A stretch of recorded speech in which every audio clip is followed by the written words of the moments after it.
안녕하세요.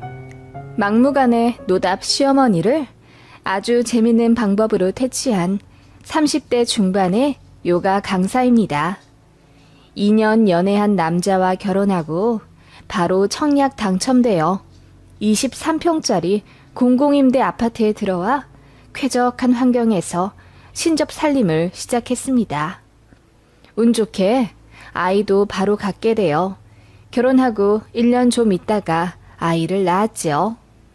남편은 1남 2녀 중에 막내 아들이에요. 그리고 경찰 공무원입니다. 저는 요가 강사를 하다가 아이 낳고 잠깐 쉬고 있는 상태였고요.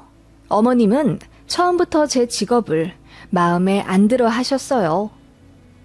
몸매 좋은 여자들 아무나 하는 것 아니냐? 요가가 무슨 운동이라고? 그러자 남편이 더 방방 뛰며 저를 감쌌죠. 어머니, 제 월급보다 이 사람 월급이 훨씬 많아요. 나중에 요가원 차리면 1,000만 원은 우습게 벌 텐데 그런 식으로 말씀하지 마세요. 어머니에게는 막대해도 되는 며느리일지 몰라도 저에게 누구보다 소중한 아내예요. 원래 차분한 성격인 건 알고 있었는데 어머님한테도 그렇게 이야기할 줄은 몰랐어요. 어머님은 제 남편한테 쪽 당하자마자 얼굴이 불그락 푸르락 하더니 아무 말씀 못 하시더라고요. 그러다가 나중에 저에게 전화해서는 엉엉 울며 저더러 어떻게 자기 아들을 구워 삶았길래 하나뿐인 아들이 이렇게 변해버릴 수 있냐며 하소연하시더라고요. 결혼하기 전에는 자기 말에 찍소리도 안 하고 순종적인 아들이었다면서요. 그래서 제가 이야기했죠. 어머님, 그이 변한 거 없어요. 여전히 착하니까 그렇게 이야기하며 제 편 들어준 거죠. 나빴으면 어머님처럼 같이 저를 무시하지 않았을까요? 제가 그렇게 이야기하자 어머님이 한 방 먹은 듯 꿀먹은 벙어리가 되어서 전화를 끊으시더군요. 그게 결혼 초창기 일이고 아이 낳기 전인데 그날 이후로는 어머님이 저 못 건드셨어요. 그런데 제가 아이 낳고 일을 관두니까 슬금슬금 또 시짜짓을 하려고 하시더라고요. 게다가 저희가 공공임대 아파트 들어가 살게 되니 새집 구경한다는 핑계로 한 달에 3-4번씩 오셨어요. 그때가 제가 임신했을 때라 요가 강사 일을 쉬고 있었을 때였지요. 집에 있다 보면 갑자기 초인종 놀리는 소리에 소스라치게 놀라 인터폰을 보면 어김없이 어머님이셨어요. 어머님은 저희 신혼집과 차로 30분 거리에 살고 있었는데 운전을 잘하셔서 자주 오셨어요. 그게 그렇게 싫을 수가 없었답니다. 어머님 마음대로 저희 신혼집에 찾아오니 자유도 없어지는 느낌이고요. 그냥 오셔서 차나 한잔하고 가시면 상관없는데 꼭 몇 마디씩 제 속을 박박 긁으셨어요. 넌 요가를 오래 했다면서 임신하니 다른 여자들이랑 똑같이 살이 찌는구나. 그럼요. 임신했을 때는 살이 좀 쪄야죠. 넌 좀 다를 줄 알았지. 우리 아들이 너 날씬한 거 보고 좋아해서 결혼한 거 아니니? 어머님, 무슨 말씀을 그렇게 하세요? 당연히 농담이지. 너 임신해서 예민하구나? 그런 식으로 제 살에 대해 트집을 잡으시는가 하면 한 달에 내야 할 대출금이며 저희 살림에 들어가는 돈에도 굉장히 관심이 많으셨습니다. 그리고 저보고 남편 잘 만나서 좋은 집에서 호강하며 산다고 비아냥거리셨어요. 요새 다들 아파트에서 신혼 시작한다지만 이렇게 좋은 새 아파트 들어와서 살기 어렵잖니. 넌 무슨 복이 그리 많아서 이런 깔끔한 곳에서 살게 된 거니? 연봉도 적은데. 제가 학교를 오래 다녔고 또 혼자 자취할 때 전세금을 돌려받지 못한 적이 있어서 모아둔 돈을 다 날린 마당에 가진 돈이 별로 없었습니다. 그래서 남편과의 결혼을 미루고 싶어 했는데 오히려 결혼을 재촉한 건 어머님이셨어요. 당시 어머님은 돈 줄 테니 빨리 결혼해. 우리 아들 더 나이 먹으면 안 된다. 너도 1살이라도 어릴 때 웨딩드레스 입어야지. 라고 하셨어요. 돈을 얼마 주신다는 건지는 모르겠지만 저희 결혼할 때 가전 가구 정도는 해주겠다 큰 소리 뻥뻥 치신 시어머니였습니다. 남편도 그렇게 알고 결혼을 진행했는데 이게 웬걸? 어머님이 계속 말을 바꾸며 돈을 주지 않으셨습니다. 땅이 팔아야 목돈이 생긴다. 그 땅이 다음 달에 팔릴 거다. 아니다. 내년에 팔릴 거다. 갯돈 모아서 결혼식 전날 주겠다. 등등 별의별 핑계로 주머니 여는 걸 미루시더니 결국 단 한 푼도 안 주셨어요. 보다 못한 친정에서 5천만 원 주시며 저희 차랑 가전 가구 사라며 돈을 주셨네요. 제가 모아둔 돈이 1,500만 원 가량 있었고 남편이 5천만 원 갖고 왔으니 결국은 제가 돈을 더 많이 가져와 결혼한 꼴이 되었어요. 제 남편이 이따금씩 웃으며 어머니, 저희 돈 주신다고 하신 건 어떻게 되어 가세요? 이렇게 되면 저 사기 결혼한 꼴이 되는데 차라리 못 주시면 못 준다고 말씀을 주세요. 이건 희망 고문이잖아요. 라고 능청스럽게 장난치곤 했는데 어머님은 그때마다 준다 말뿐이셨습니다. 결혼하고 1년 정도 지나니 저도 그냥 그 돈에 대해 아무 생각 안 하게 되었고 남편에게도 말하지 말라고 하였습니다. 어머님이 아무래도 돈 준비가 안 되신 것 같으니 너무 난감하시게 하지 말자고 제가 그랬어요. 남편은 저에게 미안해 했고요. 아무튼 이런 상황인데 어머님은 제가 맞벌이 안 하고 쉬고 있다는 이유로 돈돈거리며 갈궈대기 시작하셨습니다. 아이 낳고 나서는 더 자주 오셨어요. 손자 보고 싶다는 이유로 아이의 세면 도구까지 싸들고 와 1, 2박씩 하고 가셨습니다. 그렇게 싫진 않았어요. 신생아 키우신 분들은 아시겠지만 그때는 정말 고양이 손이라도 반가이 맞게 되거든요. 게다가 남편이 부서를 바꾸게 되어 야근이 느니 차라리 어머님이 오시는 게 저도 편하고 좋더라고요. 그런데 아이가 200일쯤 넘어가고 저도 부어오른 살이 다 빠져가자 어머님이 다시 돈 타령을 하기 시작하셨습니다. 살도 다 빠졌고 아이도 많이 컸는데 이제 일을 다시 시작하지 그러니? 다달이 100씩은 대출금이 나가잖니. 우리 아들 혼자 외벌이 하는 거 나는 마음이 쓰여서 못 보겠다. 차라리 내가 애를 봐줄 테니 네가 어서 나가서 일을 하거라. 단돈 200만 원이라도 벌어와야지. 어머님, 아이가 아직 어리잖아요. 그리고 자꾸 돈 얘기하시는데 저희가 다 알아서 할 거예요. 걱정 안 하셔도 되고요. 자꾸 그렇게 얘기하시면 저 스트레스 받아요. 그러자 어머님은 이제 딴소리를 하기 시작하더군요. 우리 손주 보러 편하게 좀 오고 싶어서 그런다. 그리고 나도 이 집에 편하게 드나들면 좀 좋니? 매번 나는 손님 취급받으니 그것도 좀 그렇구나. 나는 손님이 아니라 너의 가족이야. 그렇게 얘기하시는 어머님 때문에 저는 스트레스를 심하게 받았고 참다 못해 남편에게 이야기하니 미안해하며 중재해주겠다고 하더군요. 그래서 저 없을 때 어머님한테 전화해서 집에 자주 오지 말라고 했더니 어머님이 전화로 대성통곡하셨다는 겁니다. 그리고 다시는 저 있을 때 집에 안 오겠다며 손주랑도 얼굴 안 보고 산다는 초강수를 두셨어요. 저는 어이가 없었죠. 그런 자존심 싸움으로 손주를 안 보고 산다니 어머님이 좀 철이 없게 느껴졌고 정도 떨어졌습니다. 남편도 골치 아파했어요. 결혼하고 나니 아들네한테 집착하는 시어머니가 부담스럽게 느껴진 건지 남편도 많이 힘들어 하더라고요. 그러면서 제 앞에서 자기 엄마 안 좋게 얘기하기는 좀 그런지 밤에 혼자 맥주로 홀짝거리며 고심하는 게 느껴졌습니다. 아버지랑도 통화하는 걸 들었는데 남편이 어머니에게 불만이 많더군요. 그러던 어느 날 어머님이 손주를 못 보고 사니 못 살겠다며 울며 찾아오셨습니다. 그리고는 저에게 당당히 말씀하셨죠.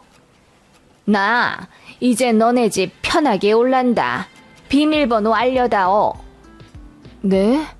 어머님, 그건 아이 아빠도 별로 원치 않을 텐데요.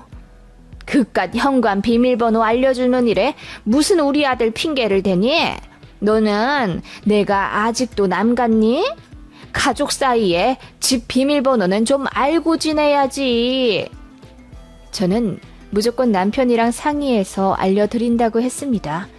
그랬더니 어머님이 콧방귀를 뀌시더군요. 그날 밤 제가 남편에게 이야기했습니다. 여보, 어머님이 집 비밀번호 알려달라고 하셔. 이제 어머님 집처럼 편하게 드나드실 거라는데 난 싫어. 나도 그건 아닌 것 같아. 내가 알아서 할게. 당신이 어떻게 알아서 한다는 거야? 그러자 남편은 꽤 오랫동안 생각을 하더니 저에게 계좌번호를 묻더군요. 계좌번호는 갑자기 왜 물어? 나한테 생각이 다 있으니까 어서 알려줘. 그렇게 남편은 저에게 계좌번호를 받아들고는 현관으로 향했습니다. 그리고 집 비밀번호를 제 계좌번호 앞 6자리로 바꾸더라고요. 그렇게 다음 날이 되었고 어김없이 어머님은 저에게 전화를 걸어 집 비밀번호 아직도 알려줄 수 없냐고 앓는 소리를 하시더군요. 저는 남편이 바꾼 비밀번호 6자리를 알려드렸어요. 그랬더니 좋아하며 이번 주 금요일에 가겠다고 하시고 끊으시더군요. 그렇게 약속의 금요일이 되었고 어머님은 제가 알려드린 번호를 누르고 집에 들어왔습니다. 그러면서 볼멘 소리로 무슨 비밀번호가 6자리나 되니? 좀 짧은 걸로 다시 바꿔서 알려줘. 라고 하시길래 제가 아이 아빠가 바꾸더라고요.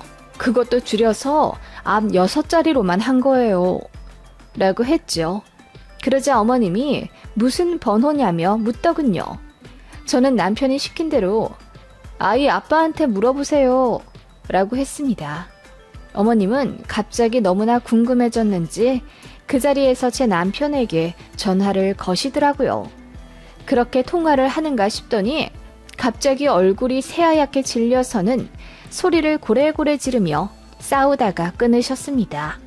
그리고 제 앞에서 얼굴이 새빨개진 채로 아무 말도 못하시다가 그냥 가겠다 하시더군요. 식사하고 가시라고 해도 대꾸 않고 나가시더군요. 그리고는 다시 들어와 저에게 봉투 하나를 내미셨어요. 요 앞에서 급하게 뽑아왔다. 미안했다. 일단 이거라도 바꿔라. 어머님 가시고 나서 열어보니 그 안에는 1,000만 원이 들어있었습니다. 제가 너무 놀라 어머니께 전화드리니 안 받으셨어요. 이상하게 생각되어 남편에게 전화했더니 그럴 줄 알았다면서 아무 걱정 말고 편히 있으라 하더군요. 그날 집에 온 남편에게 자초지종을 물었습니다. 어머님한테 뭐라고 말씀드렸길래 갑자기 1,000만 원을 주고 나가시는 거야? 우리 집 비밀번호의 비밀을 알려드렸지. 내가 그 번호 와이프 계좌번호라고 했어. 어? 그게 무슨 말이야? 우리 집 비밀번호로 해놓으면 절대 잊어버리실 리가 없잖아. 그러면 주시기로 한 돈 빨리 주지 않으실까 싶어서. 저는 남편 말에 기가 차서 왜 어울리지도 않는 장난을 쳤냐고 다그쳤어요. 그러자 남편이 그러더군요.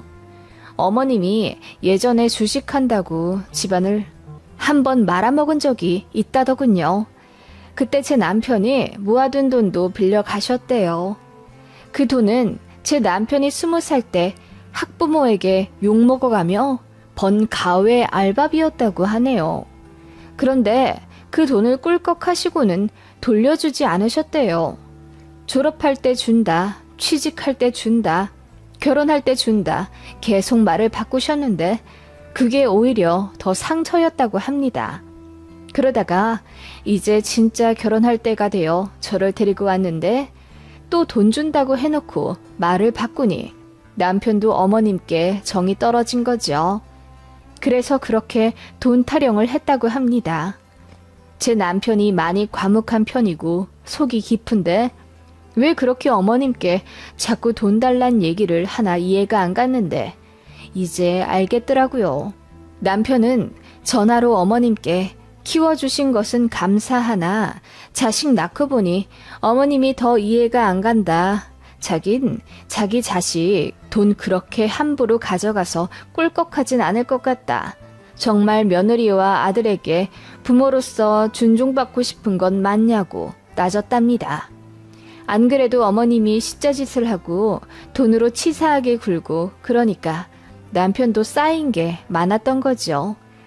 그렇게 어머님은 제 남편의 말을 듣고 너무나 창피해졌는지 그렇게 바로 통장에 있던 돈을 탈탈 털어 저에게 1,000만 원을 주신 겁니다. 현관 비밀번호를 일부러 제 계좌번호로 바꾸었다는 것도 엄청 충격받으신 거죠.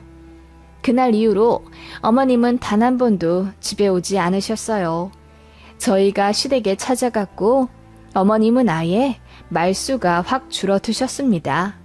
그러다가 나중에 제 남편한테 미안하다고 정식으로 사과하셨다고 들었는데 그날 이후로는 분위기가 좀 좋아지긴 했어요. 지금은 아무리 가까이에 살아도 2달에 한 번 정도만 식사하고 명절 때 생신, 어버이날 정도에 뵙는 편이에요. 어머님도 함부로 저희 집에 안 찾아오시고요. 저는 비밀번호를 6자리에서 다시 4자리로 바꾸었답니다. 저희 집 이야기 정말 기가 막히지 않나요?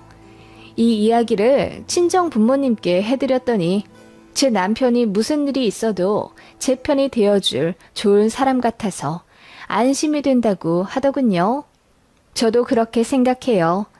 자기도 나름대로 참을 만큼 참다가 저를 위해 그렇게 터뜨린 것 같은데 고맙기도 하고요.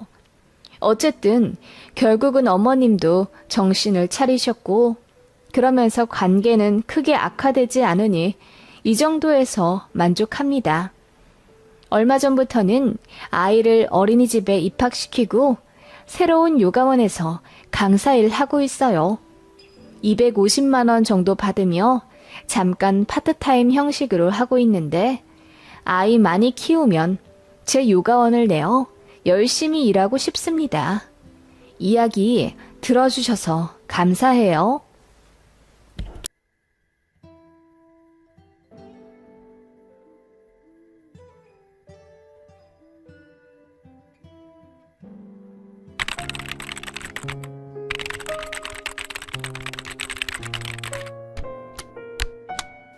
안녕하세요. 정말 황당하게 파혼한 30대 초반의 여자입니다.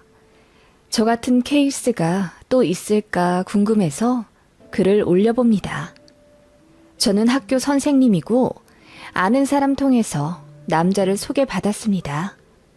돼지고기 가공하는 공장의 아들이라고 했고 굉장히 성실하고 착하다는 말에 소개팅을 받았어요.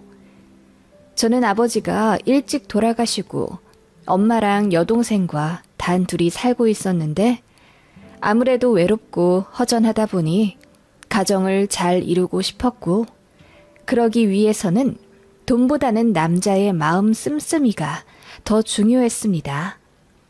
제가 학교 선생님이라 금전적으로 안정적이기도 했고요. 그 남자를 만나러 호텔 레스토랑으로 갔는데 저를 보자마자 한눈에 반했다며 얼굴이 발그레해지더군요. 그러면서 자기 어필을 막 했습니다.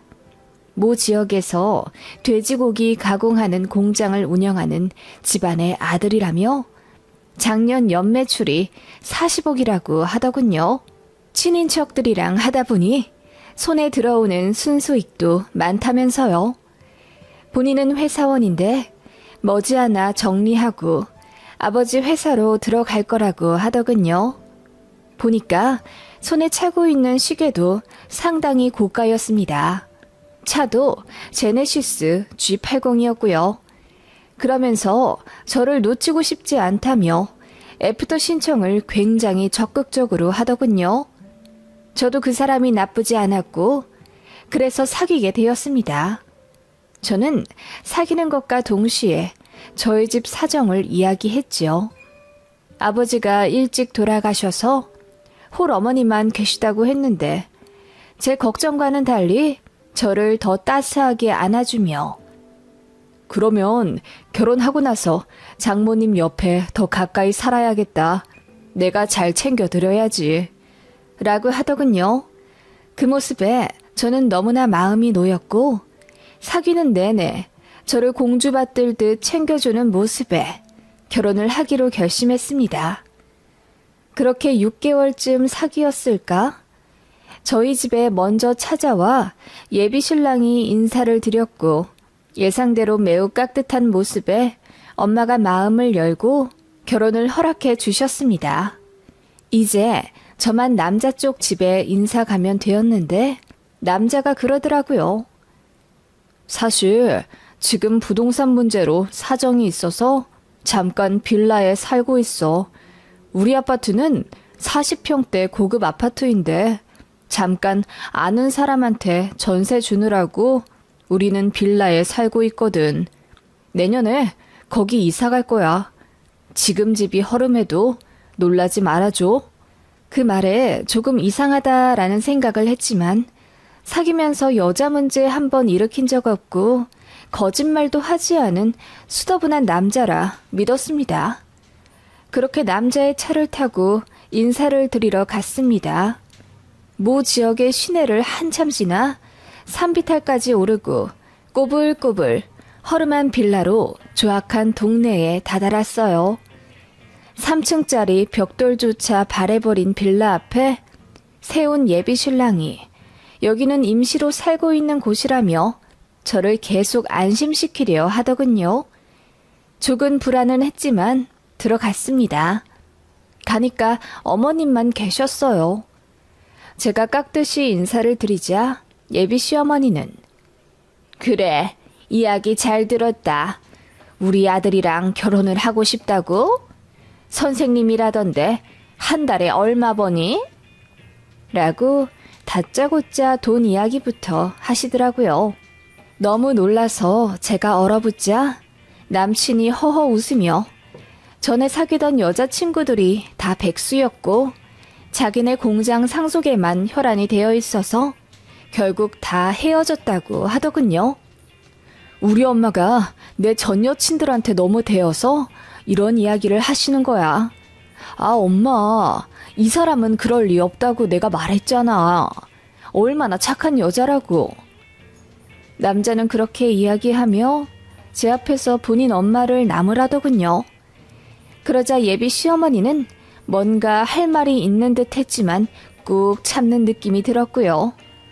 그렇게 어머님한테 인사를 드렸고 공장에 계시다는 아버님께 찾아갔습니다. 예비시댁 근처였어요. 남친 차를 타고 가서 공장에 들어섰는데 너무 놀랐습니다. 공장 부지가 엄청 크더라고요. 돼지고기 가공하는 곳이라고 해서 작은 컨테이너 정도로 생각했는데 1000평은 좋게 되어 보이고 사무실도 따로 좋게 되어 있는 곳이었습니다. 예비신랑이 아빠 하고 부르자 공장 내부에서 한 중년이 나왔습니다.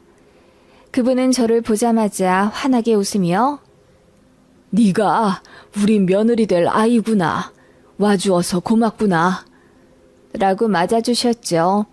그렇게 사무실에 들어갔고 예비 시부는 자연스럽게 저에게 커피를 타주겠다며 탕비실로 가시더라고요. 그리고 대표 자리 앞에 있는 소파에 앉으라며 안내해 주셨습니다. 제가 회사 운영하기 힘드시지 않냐고 하니 뭔가 당황스러운 듯 웃으시더라고요. 더는 말씀을 안 하셨고 예비신랑도 자기 아빠가 말씀이 많이 없는 분이라며 저더러 이해하라고 하더군요.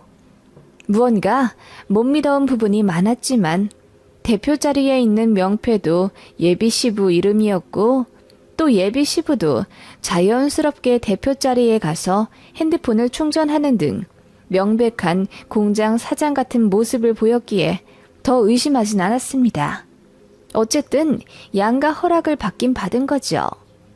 그렇게 결혼을 본격적으로 준비하려 하는데 예비신랑이 본인은 현금을 갖고 있는 게 없고 부모님으로부터 아파트를 한 채 물려받은 게 있으니 거기서 신혼생활을 하는 게 어떻냐고 하더군요.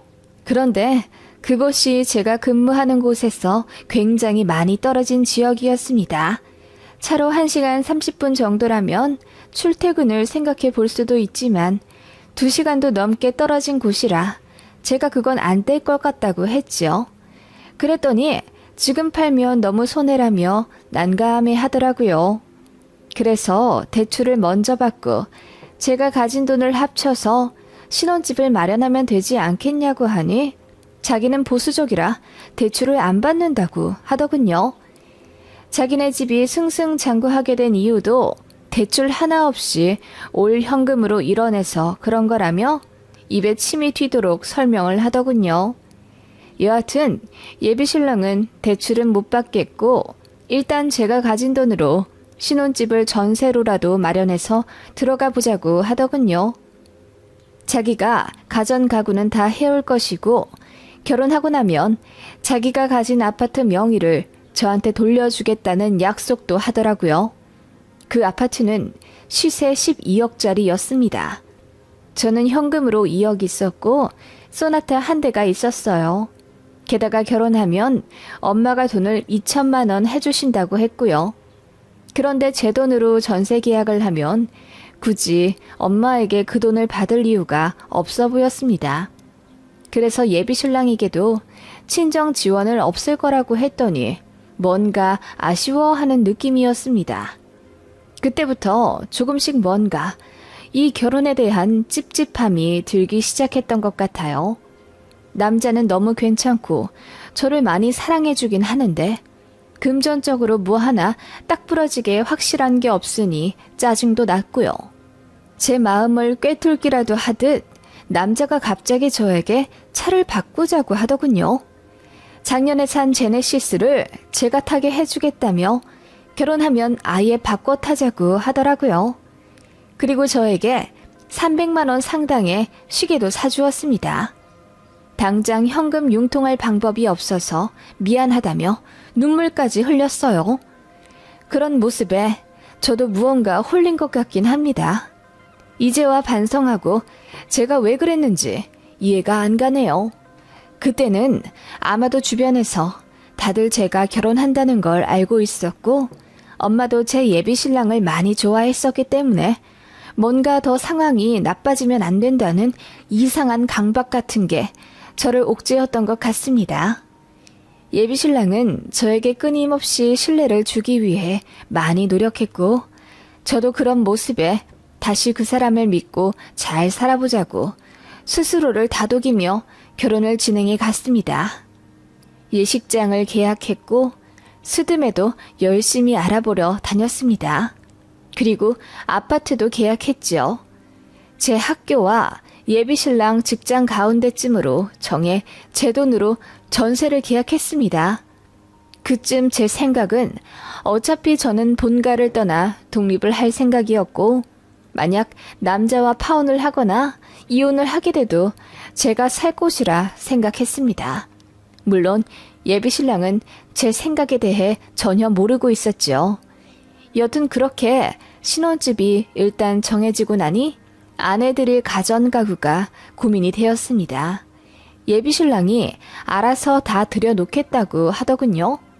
그런데 너무 어이없는 일이 벌어지게 되었습니다.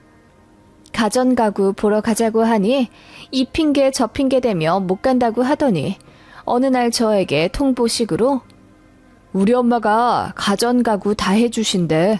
자기는 신경 쓸 거 없어. 라고 하더군요. 그게 무슨 말이야. 우리가 살 집인데 가전가구는 우리가 고민해서 골라야지. 침대는 어떤 사이즈로 살 거고 TV는 무슨 사이즈로 살 건지 상의도 안 했잖아. 그런 게 무슨 의미가 있어.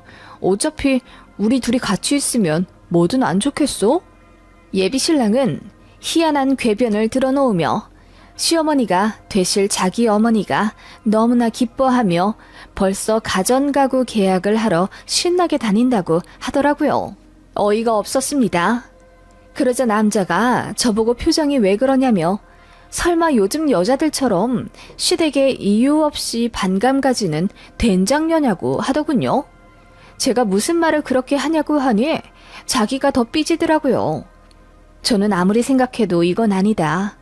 우리 가전 가구인데 우리가 사야지 어떻게 어머님한테 맡길 수가 있냐고 따져 물었더니 그제야 말하기를 나중에 내 명의로 갖고 있는 그 아파트를 팔고 싶으면 엄마가 시키는 대로 해야 한대.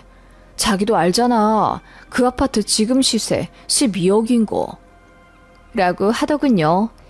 예비 시모는 그 아파트 값을 빌미 삼아 저에게 시짜짓을 하려는 듯 보였습니다. 그래도 예비 시모가 고른 가구가 다행히 괜찮긴 하더라고요. 좀 어이가 없었지만 예비 시모가 이미 가구를 다 계약해놨다며 배송만 하면 된다고 다그치기에 할 수 없이 집 주소를 알려드렸습니다.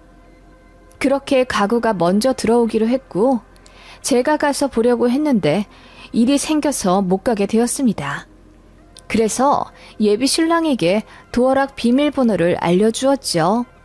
그렇게 침대와 장롱 등을 먼저 넣었고 TV와 냉장고 등의 가전은 무조건 제가 고르기로 했습니다. 그것만은 양보하기 싫어서 저도 세게 나오니 예비 신랑과 예비 시모도 알겠다고 하더군요. 그렇게 제가 가전을 골랐고 돈은 나중에 예비 신랑이 준다기에 제 카드로 긁었습니다. 그리고 제 신혼집에 배송되기로 한 날, 그날은 제가 들어가 확인해야 했기에 퇴근하자마자 쏜살같이 달려갔습니다. 배송기사가 도착하기 전에 무사히 아파트에 왔고 저는 도어락 비번을 눌렀습니다.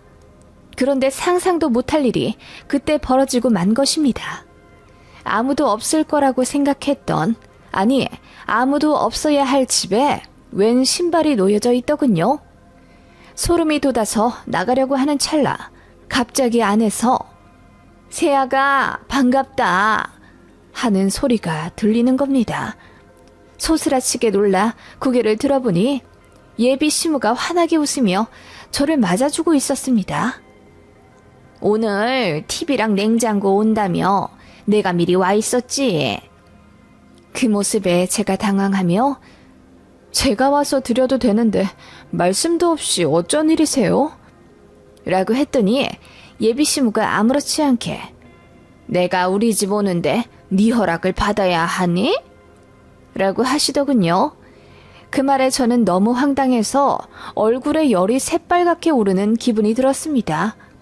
어머님 집이라뇨? 여긴 저희 신혼집인데요. 예, 안 그래도 내가 얘기 좀 하려고 했다. 너 이 집 계약하고 네 홀어머니 여기다 모셔서 셋이 같이 살려고 그랬지? 내가 그것만은 절대로 받아들일 수가 없구나. 그 말에 제가 너무나 화가 나 무슨 말을 하시냐 따져 물었더니 예비 시무가 니네 엄마 혼자 계시잖아. 시어머니 될 사람으로서 내가 그건 참 마음에 안 들더구나. 네 직업, 얼굴, 심성 다 괜찮은데 아무래도 홀어머니 있는 딸은 며느리감으로 별로지. 그래도 우리 아들이 하도 좋다고 해서 허락한 거야. 그리고 우리 아들 앞으로 있다는 그 아파트 그건 당분간 팔 생각 없다. 그렇게 알아둬. 네? 그 사람 말로는 2년 뒤에 그거 팔아서 저희 다른 곳으로 이사 갈 거라고 했는데요. 무슨 말이니? 그 집 절대 안 판다. 거기 돈이 얼마나 묶여 있는데. 그리고 난 이 시아버지랑 이혼할 거야. 그 말에 제가 소스라치게 놀라니 예비 시부가 이야기 못 들었냐며 딴청 부리시더군요. 예비 시부는 그 공장의 대표가 아니었습니다. 그 공장의 대표는 예비 시모의 여동생의 남편, 즉 시 이모부의 것이었습니다. 그런데 법적으로 문제가 생겨 예비 시부가 사장인 척 하는 거라고 하더군요. 저는 너무 열이 받아 예비 시모에게 혼란스러우니 나가달라고 했습니다. 그랬더니 저더러 예의가 없다며 소리를 고래고래 지르더군요. 그 자리에서 예비 신랑에게 전화를 걸어 자초우지종 이야기하고 대체 이게 무슨 일이냐고 따져 물었더니 당황해서 아무 말도 못하더라고요. 그렇게 도망치듯 밖으로 나와 펑펑 울면서 여기저기 전화해 모든 사실을 알아냈지요. 그 결과 정말 충격적인 사실이 밝혀졌습니다. 예비시댁은 빚이 20억도 넘게 있다더군요. 아니, 엄밀히 말하면 예비시댁과 시이모네와 공통으로 빚이 있었습니다. 그리고 제 예비신랑에게 상속받을 아파트로 담보대출을 어마어마하게 받았나 보더라고요. 예비신랑의 차와 국가의 명품들도 전부 그 아파트를 담보로 대출받아 산 것 같고요. 한마디로 깡통이었고 팔래야 팔 수도 없던 겁니다. 공장도 대출로 돌아가고 있었고 부도 직전이었으며 그거 막느라고 갖고 있던 아파트도 넘기고 허름한 빌라에서 살고 있었던 겁니다. 제가 모든 사실을 알아내고 너무 열이 받아 주선자에게 이야기하여 화를 내니 자기도 몰랐다며 어쩔 줄 몰라 하더라고요. 저는 예비 신랑에게 혼인 빙자죄로 고소하겠다고 소리를 질렀습니다. 그랬더니 전에 알던 그 착한 모습은 온데간데 없이 저에게 오히려 소리를 치며 네가 바보같이 속았던 거잖아 라고 하더라고요. 저는 모든 사실을 엄마에게 말씀드렸습니다. 가슴은 찢어질 것 같았지만 저도 제대로 속았다는 생각에 분해서 어쩔 줄을 모르겠더라고요. 엄마도 너무 화가 난다며 외삼촌들을 불렀습니다. 저희 외삼촌들은 씨름과 유도를 오랫동안 했던 운동 선수들이에요. 저도 유전적으로 그러한 체질을 물려받았는지 한등치 하고요. 엄마도 마찬가지입니다. 그렇게 저희 가족은 바로 제 아파트로 쳐들어갔습니다. 뻔뻔하게도 예비 시모가 아직도 안 가고 고상하게 앉아서 차를 처마시더라고요. 저희 엄마가 소리를 치며 사기꾼 같으니라고 어디서 굴러먹다 들어온 게 우리 귀한 딸을 등쳐먹으려 들어? 뭐? 홀 친정엄마가 있어서 결혼을 허락 안 하려고 했다고? 당신 같은 애미는 정상이고 라고 했더니 예비 시무가 얼굴이 시퍼래지며 바로 자기 아들한테 전화를 걸더군요. 10분도 안 되어 예비 신랑이 왔고 상황 파악을 못했는지 마구 날뛰며 결혼할 사이에 치사하게 군다고 난리더군요. 바로 저희 외삼촌들이 제 앞 들어갔습니다. 조카가 결혼을 빙자로 농락당했다는 사실에 더 열받은 외삼촌들은 제 예비 신랑을 용서하지 않았죠. 팔이고 다리고 머리고 흠씬 두들겨 패주었고 그런 아들을 맡겠다고 예비 시모가 울면서 달려들자 저희 엄마가 바로 밀어버렸습니다. 그렇게 나자빠진 예비 시모를 저희 엄마가 축구공 차듯이 날려버렸습니다. 그야말로 난장판이었죠. 처음엔 저희에게 맞고 나서 고소를 하겠다느니 뭐니 울면서 뭐라 했지만 저희 엄마가 손 한번 들어올리니 깨갱하더군요. 결국 그 사기꾼 같은 모자는 다신 제 앞에 나타나지 않겠다는 각서를 쓰고 코피 철철 흘리며 새벽에 택시 타고 도망갔습니다. 저는 그걸로는 부족하다고 생각하여 예비신랑, 아니 전 남친의 회사에 전화를 걸어 막무가내로 이 사람 저 사람과 통화해 제가 겪은 일을 모두 말했습니다. 소문 내달라고 부탁도 했고요. 결국 그 인간 한 달도 안 되어 무슨 일인지 잘렸다더군요. 그렇게 참으로 어이없게 파혼했습니다. 저도 나이가 많다는 이유로 또 가정을 빨리 꾸리고 싶다는 이유로 하나만 보고 둘은 보지 않았던 어리석음을 가슴 깊이 반성했습니다. 믿고 싶은 것만 믿었던 제 불찰이라고 생각합니다. 저도 나름대로 똑 부러진다고 소리 들었는데 결혼 앞두고 정말 사람이 뭐에 씌이긴 하나 보네요. 그래도 너무 늦지 않게 파혼해서 다행이라고 생각합니다. 그리고 그렇게라도 패주고 끝내서 속이 시원하고요. 그 집은 찜찜하여 바로 다른 이에게 전전세 주었습니다. 전 예비시무가 넣은 가구는 다 팔았고요.